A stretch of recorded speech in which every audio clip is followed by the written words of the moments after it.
Bismillahirrahmanirrahim. Assalamualaikum warahmatullahi wabarakatuh. Bagaimana kabarnya anak-anak ibu semua yang solih dan solihah, siswa-siswi SD Ital Iza kelas 4? Semoga kalian di rumah bersama keluarga senantiasa dalam lindungan Allah dan senantiasa diberikan kesehatan oleh Allah Subhanahu wa taala ya. Amin amin ya robbal alamin. Alhamdulillah hari ini kita berjumpa lagi pada pelajaran tematik bersama Bu Fitria. Dan seperti biasa sebelum belajar kita berdoa terlebih dahulu ya. Berdoa dimulai. Bismillahirrahmanirrahim. Allahumma ftah lana hikmataka wansyur alaina rahmataka min khadaini rahmatika ya arhamar rahimin. Rabbi zidni ilma warzuqni fahma. Allahumma la sahla illa ma ja'altahu sahla wa anta taj'alul hazna idza syi'ta sahla. Amin. Baik, semoga kalian pada hari ini semangat dan selalu semangat untuk menyaksikan materi yang Ibu sampaikan ya. Nah, materi yang akan Ibu sampaikan hari ini adalah rangkuman materi tematik pelajarannya ada di tema 6 mulai dari subtema 1 sampai 3. Jadi hari ini Ibu akan mereview pelajaran yang ada di tema 6 ya, yang sudah Ibu sampaikan beberapa waktu lalu. Nah, hari ini Ibu akan mengulang atau mereview kembali apa saja yang telah kita pelajari pada saat tema 6 kemarin ya. Yang pertama, Ibu akan bahas adalah pelajaran PPKN. KD atau kompetensi dasarnya itu menjelaskan manfaat keberagaman karakteristik individu dalam kehidupan sehari-hari. Nah, keberagaman di sekitar kita itu ada banyak ya. Yang pertama dan kedua Ibu gabungkan karena saling terkait ya. Profesi, kemudian hobi dan atau kegemaran. Oke, keberagaman sekitar kita banyak profesi, banyak hobi ya. Setiap orang punya profesi dan hobinya masing-masing ya. Nah, profesi setiap orang sebagian besar berasal dari cita-cita mereka waktu kecil. Ya. Jadi profesi itu berkaitan dengan cita-cita.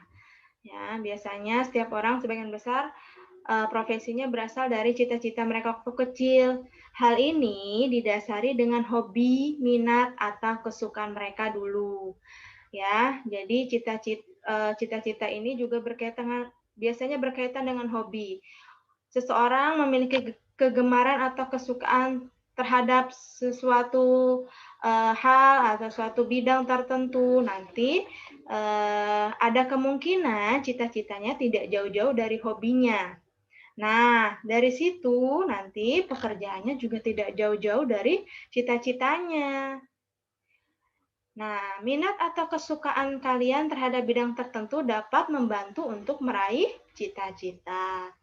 Tapi cita-cita tidak selalu menjadi profesi. Ya, ada orang yang bercita-cita ingin menjadi dokter, tapi ternyata profesinya bukan menjadi dokter. Jadi tidak selalu ya. Kemudian cita-cita bisa menjadi suatu impian yang ingin dicapai sesuai minat dan kesukaan. Ya, cita-cita itu adalah sesuatu yang kita impikan, yang ingin dicapai sesuai dengan apa yang kalian minat, apa yang kalian suka ya. Nah, ada beragam profesi di Indonesia. Di antaranya, misalnya di sini ada pilot. Tugasnya apa atau pekerjaannya apa? Menjalankan pesawat terbang. Kemudian ada peternak. Ini berkaitan dengan peliharaan atau memelihara hewan. Kemudian nanti bisa dijual hewannya, hasilnya ya. Kemudian petani menanam padi atau bercocok tanam, kemudian pegawai kantor tentu bekerja di kantor, dokter ini membantu orang yang sakit ya, guru memberikan ilmu kepada muridnya, kemudian polisi menjaga keamanan, arsitek membuat desain, bangunan, dan lain sebagainya ya. Nah, setiap profesi memiliki kelebihan masing-masing dan memiliki tugasnya masing-masing, sehingga kita patut menghargai dan tidak boleh menjelekkan profesi yang satu dengan yang lainnya ya. Kemudian di sini ada manfaat cita-cita. Apa manfaat cita-cita? Dengan kita memiliki cita-cita dapat membantu dalam meraih sesuatu yang diinginkan. Kemudian apa? Termotivasi untuk belajar. Nah, kalau kalian punya cita-cita ingin menjadi seseorang, misalkan ingin menjadi dokter, arsitek, kemudian hafiz, hafizo, berarti harus belajar supaya bisa meraih semua itu. Jadi termotivasi ya. Kemudian memberikan gambaran dalam menentukan jurusan dalam pendidikan. Nah, orang yang ingin meraih cita-citanya, biasanya nanti pendidikannya, jurusannya akan mengambil jurusan yang sesuai dengan cita-citanya, biasanya ya. Kemudian selanjutnya, sarana bekal dalam menghadapi masalah kehidupan ya. Karena dalam meraih cita-cita itu banyak yang harus kita hadapi ya, tidak semudah yang kita bayangkan, ada masalah-masalah dalam meraih itu. Jadi kita belajar untuk menghadapinya. Kemudian mengajarkan bahwa untuk berhasil harus ada usaha dan kerja keras. Nah, seseorang yang mau berhasil harus berusaha dan kerja keras, tidak hanya malas-malasan ya. Kemudian cara meraih cita-cita. Lakukan yang kalian bisa dan mau mencoba. Ya, lakukan saja yang kalian bisa. Jangan takut untuk mencoba, ya. Percayalah pada kemampuan diri sendiri, tidak boleh minder. Karena setiap orang itu punya kelebihannya masing-masing, ya. Kemudian berpikir positif. Nah, berpikir positif ini kalian harus yakin bahwa kalian bisa, tidak boleh pantang menyerah dulu, fokus pada tujuan yang ingin dicapai, selalu berusaha dan pantang menyerah ya. Kalau gagal coba lagi sampai meraih keberhasilan. Kemudian berbakti kepada kedua orang tua. Nah, ini hal yang paling penting. Karena dengan berbakti kepada kedua orang tua, insya Allah nanti ridho Allah juga akan diberikan kepada kita. Jadi nanti kita akan lebih mudah untuk meraih apa yang kita cita-citakan. Selalu beribadah dan berdoa, ya. Jangan lupa sholat, berdoa agar segala yang kita cita-citakan dikabulkan, ya. Kemudian berikut adalah contoh beberapa orang sukses yang sebelumnya gagal dan beberapa orang yang gigih dalam mencapai cita-citanya, ya. Nah, di sini ada beberapa contoh orang-orang yang dulunya sukses. Jadi orang sukses itu sebenarnya mereka berjuang dulu sebelum mencapai suksesnya. Dulu mereka mengalami kegagalan, kemudian mereka bangkit, mereka berusaha lagi sampai akhirnya menjadi orang yang sukses.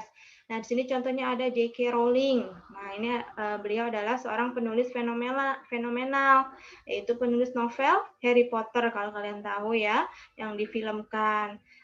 Kemudian ada Michael Jordan, ini atlet basket. Kemudian Thomas Alva Edison, ini penemu lampu listrik. Walt Disney, pembuat kartun populer ya. Kemudian ada dari Indonesia, ada Gajah Mada, ini adalah tokoh dari Kerajaan Majapahit yang ingin menyatukan Nusantara yang terkenal dengan Sumpah Palapanya ya. Nah, contoh orang-orang tersebut adalah orang yang dulunya sempat mengalami kegagalan, tapi mereka bangkit, mereka berusaha lagi sampai akhirnya mencapai cita-citanya ya. Kalau mau lebih lengkap kisahnya, kalian bisa lihat di halaman buku paket tematik tema 6, halaman 36 sampai 39 ya. Kemudian keberagaman yang ada di Indonesia selanjutnya adalah suku, ras, dan budaya. Nah, suku adalah suatu golongan manusia yang anggota-anggotanya biasanya menunjukkan atau mengidentifikasikan dirinya dengan sesamanya berdasarkan garis keturunan yang dianggap sama. Ya, jadi penggolongan manusia sesuai dengan keturunan dianggap sama. Nah, contoh suku yang ada di Indonesia sebenarnya banyak ya. Ibu beri contoh beberapa saja. Di sini ada dari Sumatera Utara namanya suku Batak, kemudian Sumatera Barat ada Minang, Jawa Tengah suku Jawa namanya, Jawa Barat ada Sunda, kemudian Baduy dari Banten, Jakarta itu suku Betawi, Kalimantan suku Dayak, Papua itu ada suku Asmat dan lain sebagainya ya. Masih banyak. Kemudian yang kedua ada ras. Ras adalah sistem pengelompokan atau penggolongan manusia yang ada di muka bumi berdasarkan ciri-ciri fisik secara umum. Kalau suku tadi berdasarkan garis keturunan penggolongan manusianya. Nah, kalau ras itu berdasarkan ciri-ciri fisik ya. Nah, ras di Indonesia itu ada 4. Ada ras Malayan Mongoloid, kemudian ras Melanesoid, ras Asiatik Mongoloid, kemudian ada ras Kaukasoid. Dari semua ras ini memiliki ciri-ciri fisiknya masing-masing dan penyebarannya itu di beberapa daerah ya. Kalau ras Malayan Mongoloid itu kulitnya sawo matang ya. Kemudian penyebarannya mulai dari Sumatera, Jawa, Bali, Nusa Tenggara Barat, Kalimantan dan Sulawesi. Kalau ras Melanesoid, ciri-cirinya kulitnya hitam, rambutnya hitam, keriting, dan lain sebagainya. Nah, penyebarannya dari Papua, Maluku, dan Nusa Tenggara Timur. Kalau ras Asiatik, Mongoloid, ini biasanya ciri-cirinya kulitnya warnanya kuning, matanya sipit, bibir tipis. Nah, dari sini mungkin kalian bisa menebak, ini adalah ciri-ciri ras orang Cina, Jepang, dan Korea. Kemudian ada ras Kaukasoid, ciri-cirinya kulitnya kuning dan ada pula yang putih. Nah, rambut hitam atau pirang, hidung mancung. Nah, ini adalah termasuk orang India, Timur Tengah, Australia, Eropa, dan Amerika ya. Itu beberapa contoh ras yang ada di Indonesia. Kemudian sekarang peninggalan budaya Indonesia. Contohnya di sini ada Candi Borobudur. Candi Borobudur adalah candi Buddha terbesar yang didirikan oleh Raja Samaratungga dari Kerajaan Mataram kuno. Kemudian ada Waduk Jatiluhur, ini waduk aliran Sungai Citarum yang ada di Bandung sampai Karawang ya. Kemudian Jembatan Nasional Suramadu, ini di Jawa Timur yang melintasi Selat Madura, Pulau Jawa di Surabaya, kemudian Pulau Madura di Bangkalan, Indonesia ya. Kemudian ada Masjid Istiqlal. Nah, ini masjid terbesar di Asia Tenggara yang letaknya di Jakarta Pusat, didirikan dengan landasan semangat untuk menyatukan seluruh umat beragama, ya. Kemudian Rumah Kampung Naga, ini terletak di Tasikmalaya, Jawa Barat. Keunikan dari Kampung Naga ini, bentuk dan konstruksi bangunan serta ornamennya dibuat seragam. Jadi rumahnya itu mirip semua di kampung itu, ya. Selanjutnya keagamaan. Nah, di Indonesia ada 6 agama yang diakui. Yang pertama tentu Islam, kemudian Kristen Protestan, Katolik, Hindu, Buddha, dan Konghucu. Nah, Islam sendiri, kitab sucinya Al-Quran, tempat ibadahnya di masjid, hari rayanya Idul Fitri. Protestan sama Katolik itu kitab sucinya Injil, tempat ibadahnya di gereja, hari rayanya Natal. Kemudian Hindu, kitab sucinya Weda, tempat ibadahnya di pura, hari rayanya Nyepi dan Galungan ya. Buddha, kitab sucinya Tripitaka, tempat ibadahnya di vihara dan hari rayanya Waisak. Kemudian Konghucu, kitab sucinya Shizujing, tempat ibadahnya di Kelenteng dan hari raya namanya Imlek ya. Nah, walaupun Indonesia memiliki keragaman yang banyak tersebut di atas tadi, sebaiknya kita tetap bersatu, saling menghargai, menghormati sesuai semboyan negara Indonesia, yaitu Bhinneka Tunggal Ika, yang artinya walaupun berbeda-beda tetap harus satu jua ya. Itu tadi pelajaran PPKN. Sekarang langsung saja kita masuk ke pelajaran bahasa Indonesia. Di bahasa Indonesia ini Kompetensi dasarnya adalah menggali isi dan amanat puisi yang disajikan secara lisan dan tulis dengan tujuan untuk kesenangan. Nah, puisi itu sendiri berartikan karya sastra hasil dari ungkapan dan perasaan seseorang dengan bahasa yang terikat irama, rima, penyusunan lirik, dan bait, serta menggunakan bahasa yang indah. Ya. Nah, ciri-ciri puisi itu sendiri adalah terdiri atas baris-baris yang disebut larik, terdiri atas beberapa bagian yang disebut bait, memiliki keteraturan bunyi suku kata terakhir tiap barisnya yang disebut rima, menggunakan kata-kata indah yang bersifat kiasan atau perumpamaan, ya. Kemudian di sini yang Ibu akan bahas pertama macam-macam rima. Nah, yang pertama ada rima a a a a. Contohnya di sini kita bisa lihat di akhir katanya ya. Kicauan burung di pagi hari, i.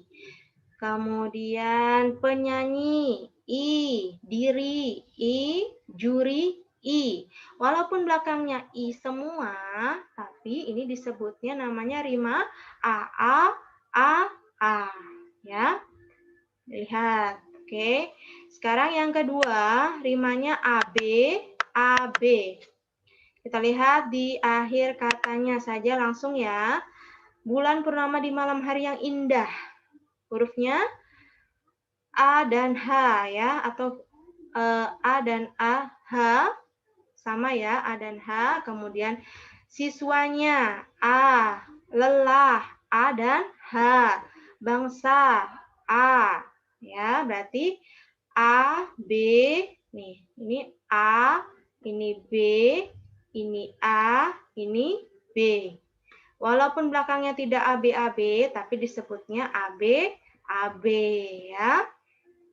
AH ini disebut A, yang A ini disebut B, kemudian AH ini disebut A, kemudian A ini disebut B. Jadi rimanya AB. Kemudian sekarang yang ketiga, rima ABBA. Lihat kata-kata akhirnya, menjadi pengusaha adalah cita-citaku, Kemudian menggapainya, A. Mengejarnya, A. Seperti itu, Berarti A, B, A. Ya. Kemudian yang keempat, ada rima AABB. Lihat belakangnya, presenter, E dan R. Dokter, E dan R. Cita-cita, A sesama A. Ya. Jadi diambil huruf vokalnya. E dan E nih. Berarti A, B, B. Ya. Seperti itu. Ini contoh rimanya. Sekarang kita tentukan puisi berikut, ciri-ciri atau unsur-unsur puisi pada contoh berikut ya.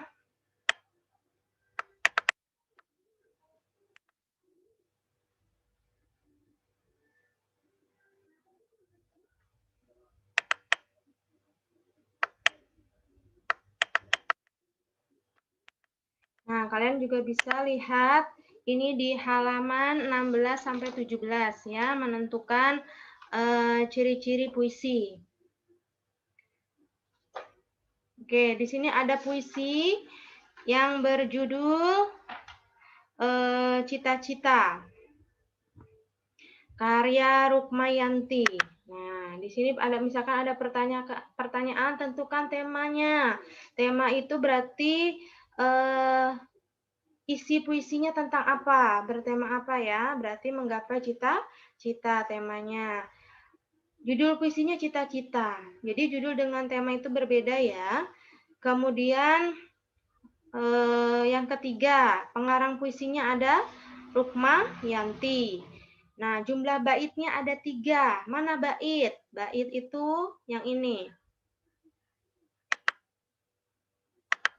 Ya, kalian bisa lihat ini bait. Ini bait pertama, ya. Kemudian bait itu ada 4 baris biasanya.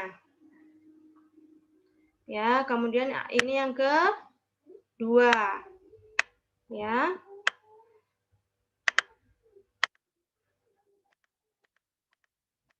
Oke, Ibu ulangi. Bait yang pertama ini ya. Ini bait pertama. Kemudian ini bait kedua. Ini bait ketiga. Berarti jumlahnya ada 3 bait ya. Oke. Kemudian jumlah baris. Nah, jumlah barisnya ada berapa? Ini namanya baris ya. 1, 2, 3, 4. Ada 4 baris di setiap bait. Nah, sekarang rima. Pada bait pertama kita perhatikan rimanya. Langsung saja lihat kalimat atau kata akhirnya ya. Biasa, hurufnya A.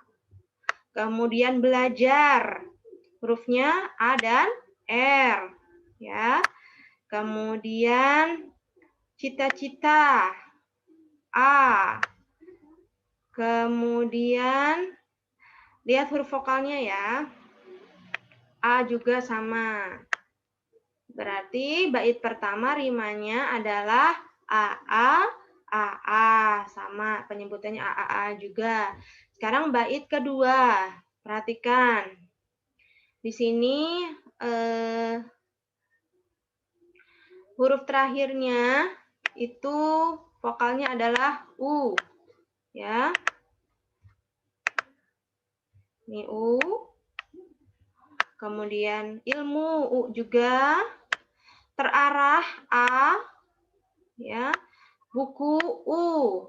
Maka rimanya UU AU, tapi ditulisnya adalah AA B A, ya, sesuai dengan jenis rima ya. Kemudian bait ketiga, kata akhirnya adalah A, kemudian A lagi, hambatan, tinggi I. Kemudian depan A, maka rimanya adalah AAIA atau disebut AABA. Seperti itu ya. Sekarang amanat atau pesan dalam puisi tersebut. Nah, bisa kita lihat ketika kita sudah membaca puisinya, maka amanatnya adalah kita harus berusaha menggapai cita-cita dengan penuh semangat. Ya, aku hanyalah insan biasa bernaung di gedung ini untuk belajar, berjuang demi cita-cita, sampai dimanapun akan ku kejar, sampai dimanapun dia mengejar ya. Sampai nanti kalian baca sampai bait terakhir. Nah, dapat disimpulkan puisi ini beramanatkan menggapai cita-cita itu harus penuh dengan semangat ya. Seperti itu. Nah, sekarang kita langsung masuk ke pelajaran IPA. KD-nya adalah membandingkan siklus hidup beberapa jenis makhluk hidup serta mengaitkan dengan upaya pelestariannya. Nah, langsung saja Ibu terangkan di sini pengertian daur hidup. Daur hidup adalah rangkaian penahapan yang dilalui oleh suatu makhluk hidup mulai dari masa remaja, dewasa, sampai terdirinya spora atau biji atau telur yang dibuahi lagi ya. Daur hidup ini dibagi menjadi 2, yaitu dengan metamorfosis dan tanpa metamorfosis ya. Nah, metamorfosis itu sendiri berarti perubahan bentuk dari satu fase ke fase lain dalam satu daur hidup suatu organisme. Nah, metamorfosis itu sendiri dibagi menjadi 2. Ada metamorfosis sempurna dan metamorfosis tidak sempurna. Kalau yang sempurna, bentuk tubuh hewannya saat lahir sangat berbeda dengan bentuk dewasanya. Nah, yang tidak sempurna berarti bentuk tubuh hewannya saat lahir tidak terlalu berbeda dengan bentuk dewasanya. Ya, perubahannya tidak terlalu berbeda. Nah, di sini sekarang daur hidup hewan secara metamorfosis sempurna ya. Itu meliputi perubahan dari telur menjadi ulat, menjadi larva. Larva ini adalah bentuk muda dari suatu hewan kemudian berubah menjadi kepompong atau disebut dengan pupa, kemudian jadi dewasa atau imago ya. Contoh hewan yang mengalami metamorfosis sempurna itu ada katak, kemudian ada nyamuk dan lalat ya. Katak itu berubahnya dari telur menjadi kecebong tanpa kaki, kecebong dengan kaki, katak muda, katak dewasa, kemudian bertelur lagi, berubah lagi terus-menerus seperti itu. Nah, ini namanya daur hidup ya, metamorfosis secara sempurna. Kemudian nyamuk dari telur berubah menjadi larva jentik, kemudian pupa, menjadi nyamuk dewasa, kemudian bertelur lagi dan lain sebagainya terus seperti itu. Ya. Kemudian lalat dari telur berubah menjadi larva, kemudian menjadi kepompong atau pupa. Nah, berubah menjadi lalat dewasa, kemudian bertelur lagi, menjadi larva lagi, menjadi pupa lagi dan seterusnya. Ya. Kemudian tahapan metamorfosis tidak sempurna itu biasanya lebih singkat dari yang sempurna. Terjadi berubah dari telur menjadi nimfa atau hewan muda, kemudian langsung berubah menjadi dewasa. Nah, contoh hewannya itu ada kecoa, kemudian capung dan jangkrik. Nah, di sini kecoa meliputi telur berubah menjadi nimfa langsung menjadi kecoa dewasa ya. Kemudian capung perubahannya dari telur, kemudian nimfa, kemudian nimfa melepas kulitnya, berubah menjadi capung. Kemudian kalau jangkrik,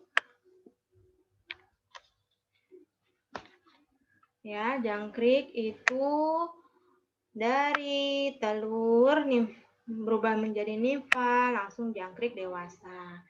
Nah, sekarang kupu-kupu dan belalang. Kalian bisa lihat perbedaannya. Nah, kupu-kupu itu berubah dari telur menjadi larva, menjadi pupa, menjadi imago. Sementara kalau belalang dari telur, nimfa, kemudian menjadi dewasa. Apa perbedaannya? Kalau kupu-kupu ada pupanya, ya.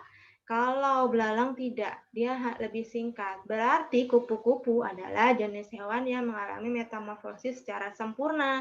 Sementara belalang adalah contoh hewan yang mengalami metamorfosisnya tidak sempurna. Kemudian sekarang daur hidup tumbuhan. Tumbuhan hijau ya. Dan berbiji.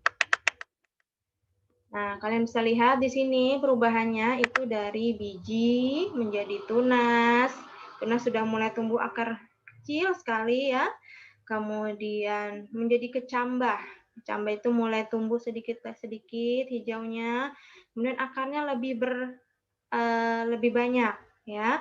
Kemudian tumbuhan muda. Nah, mulai tumbuh daun kecil-kecil ya.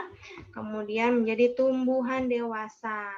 Tumbuhan dewasa ini daunnya sudah mulai banyak dan sudah mulai tinggi ya. Nah, dari banyaknya daun ini biasanya akan terjadi proses namanya fotosintesis. Nah, fotosintesis ini akan adalah proses pembentukan makanan pada tumbuhan. Nah, dari sini nanti akan semakin besar banyak lagi tumbuhannya, kemudian akan tumbuh bunga. Nah, bunga ini biasanya akan ada bijinya. Bijinya ada kulitnya. Nah, untuk menanamnya kembali tentu bijinya kita keluarkan dari kulitnya, kemudian kita tanam lagi akan tumbuh tunas lagi, kecambah lagi dan seterusnya, ya. Kemudian sekarang usaha pelestarian hewan dan tumbuhan. Pelestarian hewan yaitu dengan menangkar hewan langka dengan cara mengisolasi hewan tersebut. Kemudian tempat perlindungan hewannya itu namanya suaka marga satwa. Mengambil telur-telur hewan langka untuk membantu menetaskannya. Ya, kenapa diambil? Supaya tidak diambil atau dimakan oleh hewan yang lebih besar kalau kita taruh di alam liar ya. Kemudian memindahkan hewan langka ke tempat yang lebih sesuai dengan habitatnya yang mereka memang tinggal di mana sesuai ya. Kemudian membuat undang-undang perburuan ya, agar siapa yang memburu itu bisa ditindaklanjuti dengan hukuman yang sudah dibuat undang-undangnya, menindak tegas para pelanggar dengan memberi sanksi hukum sesuai hukum yang berlaku ya. Seperti itu. Kemudian usaha pelestarian tumbuhan, yaitu dengan membuat kebun, ya, mulai dari kebun koleksi, kebun plasmanupa, sampai kebun botani. Nah, kalau kebun koleksi itu biasanya untuk mempertahankan tumbuhan bibit unggul, ya, bibit yang bagus. Nah, ini contohnya ada kebun kelapa di Bone dan kebun mangga di Pasuruan. Kemudian kebun plasmanupa, ini perkembangan dari kebun koleksi. Contohnya itu ada di kebun plasmanupa di Cibinong Lipi dengan buah-buahan inti, talas, dan suwek. Kemudian kebun botani itu di Bogor, ya, atau disebut dengan Kebun Raya Bogor. Seperti itu. Kemudian sekarang pelajaran IPS, yaitu mengidentifikasi karakteristik, ruang, dan pemanfaatan sumber daya alam untuk kesejahteraan masyarakat dari tingkat kota atau kabupaten sampai tingkat provinsi. Nah, yang pertama akan Ibu jelaskan adalah hubungan kondisi geografis dengan aktivitas penduduk. Nah, geografis di Indonesia itu bentuknya ada pegunungan, dataran tinggi, dataran rendah, dan pantai. Kalau pegunungan itu adalah rangkaian gunung yang tingginya rangkaian gunung yang tinggi dibandingkan dengan daerah sekitarnya. Nah, tingginya ada 500 meter di atas permukaan laut. Nah, biasanya orang yang tinggal di pegunungan ini bekerjanya sebagai petani, berladang, dan berkebun. Tanaman yang cocok itu ada palawija, sayur-sayuran, bunga, teh, kopi, cengkeh, pala, dan buah-buahan. Kemudian kalau di dataran tinggi adalah dia sebenarnya bentuknya datar, tapi letaknya itu ada di daerah yang tinggi, maka disebut dataran tinggi. Tingginya ada 700 sampai 800 meter di atas permukaan laut. Nah, orang yang tinggal di sini biasanya bekerja sebagai petani dan atau berladang, ya. Tanaman yang cocok di daerah ini ada sayur mayur dan buah-buahan. Selain itu, di dataran tinggi sering dijadikan tempat wisata karena udaranya yang sejuk dan pemandangannya indah. Nah, dataran rendah itu sebenarnya juga dataran, ya, datar bentuknya, memiliki ketinggian yang di antara 0 sampai 200 meter dari permukaan laut. Nah, penduduk di daerah ini umumnya bekerja sebagai petani, pedagang, buruh, pegawai kantor lebih banyak, ya. Nah, tanaman yang cocok di daerah ini adalah kelapa, padi, tebu, jagung. Kemudian daerah pantai adalah bagian daratan yang berbatasan langsung dengan laut.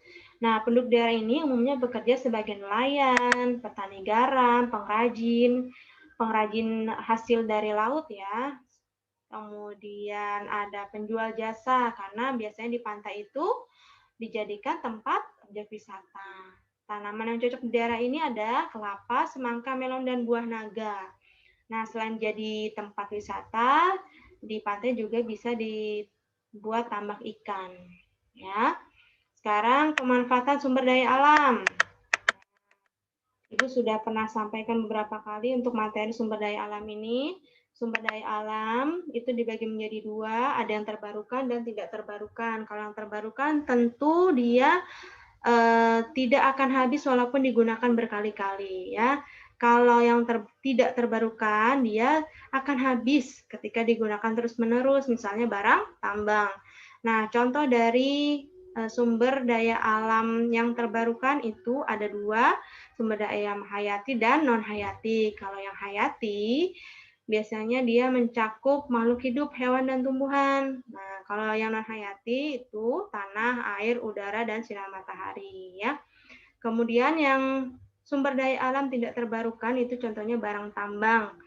Dibagi menjadi tiga barang tambang itu, ada tambang mineral logam, kemudian bukan logam, dan sebagai sumber energi. Yang mineral logam contohnya biji besi, nikel, emas, tembaga, timah, dan bauksit. Kemudian mineral bukan logam contohnya kapur, pasir, kaolin, asbes, mika, tanah liat, dan intan. Nah, untuk sumber daya energinya ada minyak bumi, gas alam, dan batu bara, ya. Nah, sekarang pemanfaatannya, pemanfaatan hasil pertanian. Nah, hasil pertanian ini biasanya digunakan sebagai bahan pangan, ya, yang bersumber dari padi, jagung, kentang, dan lainnya, ya. Kemudian hasil perkebunan bisa dimanfaatkan sebagai bahan sandang. Ya, contohnya serat rami yang bisa digunakan untuk membuat pakaian. Kemudian bahan untuk membuat makanan dan minuman, contohnya dari buah-buahan dan sayur mayur. Kemudian bahan baku obat-obatan, contohnya kunyit untuk menurunkan kadar gula darah dan untuk bumbu masakan, kayu manis untuk bumbu masakan dan membuat minuman, ya, jambu biji mengobati diare dan lainnya. Bahan baku industri dari perkebunan kelapa sawit akan bisa sebagai bahan baku untuk membuat minyak sayur. Serat pohon untuk membuat kertas, tebu untuk membuat gula, buah dan sayur untuk industri makanan dan minuman, ya. Kemudian pemanfaatan hasil dari peternakan. Ada hewan ternak sapi, ya, bisa dimanfaatkan dagingnya, susunya dan kulitnya. Daging bisa jadi bakso, sosis dan lain sebagainya, susu jadi yogurt, keju, kemudian kulitnya bisa jadi pakaian, mebel, sepatu dan lainnya. Nah, selain hewan yang diambil daging, susu maupun kulit, hewan juga bisa dijadikan digunakan atau dimanfaatkan tenaganya. Contohnya ada kuda, sapi, unta dan domba.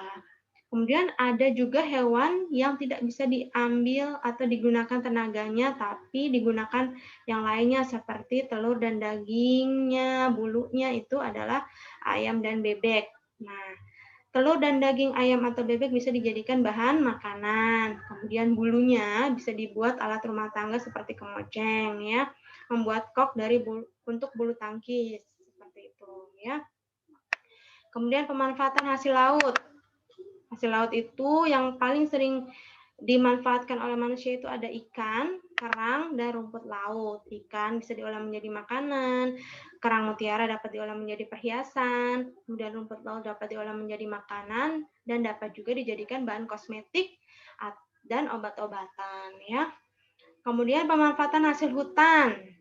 Nah, hutan ini dapat dihasilkan kayu dan non-kayu. Kalau kayu bisa diolah menjadi bahan industri. Industri kertas diambil seratnya, kemudian menjadi anyaman dari rotan, mebel, dan lainnya. Kemudian contoh hasil non-kayu itu ada madu hutan dan bisa dijadikan objek wisata. Ya. Pemanfaatan hasil pertambangan yang terakhir. Nah, hasil pertambangan ini dapat dijadikan bahan bakar kendaraan bermotor, bahan bangunan, perhiasan, dan obat. Daerah penghasil tambang di Indonesia diantaranya ada penghasil minyak bumi ada di Kalimantan Timur, Balikpapan, kemudian di Jawa Tengah, di Cilacap, dan sebagainya. Kemudian batu bara ada di Sulawesi Selatan, di Makassar, kemudian emas ada di Papua Timika, ya. Nah, itu tadi yang terakhir Ibu bisa sampaikan. Alhamdulillah sudah selesai. Nah, ini dia rangkuman materi tematik kelas 4, tema 6, mulai dari subtema 1 sampai 3. Alhamdulillah sudah selesai. Sekian yang dapat Ibu sampaikan. Semoga apa yang Ibu sampaikan bisa bermanfaat untuk kalian. Kalian bisa mengulang-ulang kembali sambil melihat materinya yang sudah Ibu sampaikan, ya. Ibu mohon maaf apabila ada kesalahan. Baik, sebelum diakhiri kita ucapkan hamdalah, alhamdulillahirrabbilalamin. Kita berdoa, subhanaka Allahumma wa bihamdika, asyhadu an la ilaha illa anta, astaghfiruka wa atubu ilaik. Terima kasih, semoga kalian selalu semangat. Sampai jumpa di pertemuan berikutnya. Wassalamualaikum warahmatullahi wabarakatuh.